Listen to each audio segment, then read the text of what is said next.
pouvoir d'achat, on a parlé de la participation dans une vidéo précédente, on va maintenant parler de l'intéressement. Alors un accord d'intéressement, de la même manière, on ne peut pas imposer à son employeur de négocier un accord d'intéressement. En revanche, quand il y en a un, quels sont les items que l'expert comptable nous dira de regarder plus attentivement pour qu'ils soient profitables aux salariés et à l'employeur, puisque l'idéal, c'est d'avoir des intérêts convergents.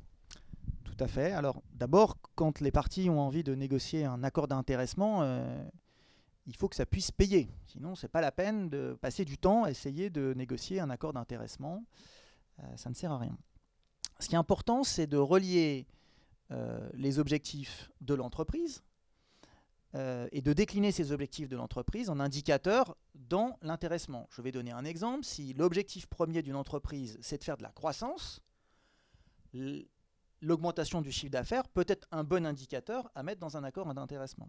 Si son objectif prioritaire, c'est d'avoir une excellente rentabilité, eh bien, on pourra mettre ce critère de rentabilité dans l'accord d'intéressement. Ça, c'est le premier point.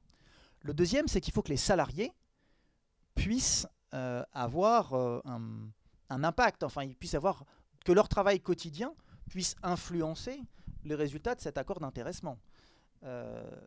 Encore une fois, si je parle d'un critère sur le chiffre d'affaires, on peut imaginer que les gens qui sont les commerciaux, les gens qui vont faire le marketing, imaginer les produits, tous ces gens-là vont contribuer avec les autres salariés à améliorer le chiffre d'affaires. Donc là, on voit bien qu'il y a un lien entre l'orientation stratégique, les objectifs stratégiques de l'entreprise et la capacité d'action des salariés. Dans ce cas, la croissance du chiffre d'affaires sera un bon indicateur à mettre dans un accord d'intéressement. Donc je n'ai pas de liste à faire en disant voilà les bons et les mauvais indicateurs. Il faut encore une fois analyser la situation de l'entreprise.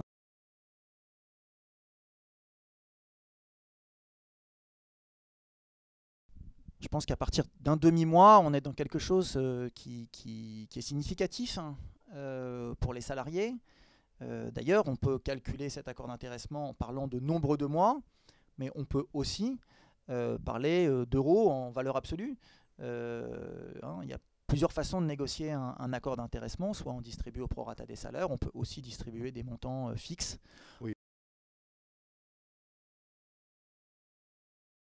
On ne peut pas faire exactement ce que vous dites là, c'est-à-dire modérer en fonction des revenus. En revanche, lorsqu'on va verser des montants fixes identiques à tous les salariés, effectivement, en nombre de mois, ça ne se traduit pas de la même façon pour les plus hauts salaires et les plus bas salaires. Donc oui, ça peut être aussi un des éléments de la politique salariale, même si, je rappelle, l'intéressement ne se substitue pas à la politique salariale et aux enjeux de négociation salariale.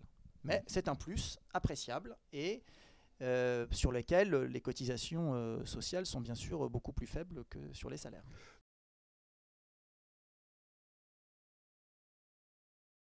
On peut reconduire le même. On peut même avoir un accord d'intéressement qui donc dure 3 ans et tous les ans actualiser avec des avenants, par exemple, pour tenir compte ou coller au budget de l'année. C'est-à-dire si il est difficile des fois de prévoir à 3 ans les progressions qu'on va pouvoir faire. Donc on peut tout à fait avoir un accord un peu cadre qui dure les 3 ans et puis on fait des avenants année après année pour coller aux réalités de l'année. Gardez bien ça en tête. Merci Stéphane.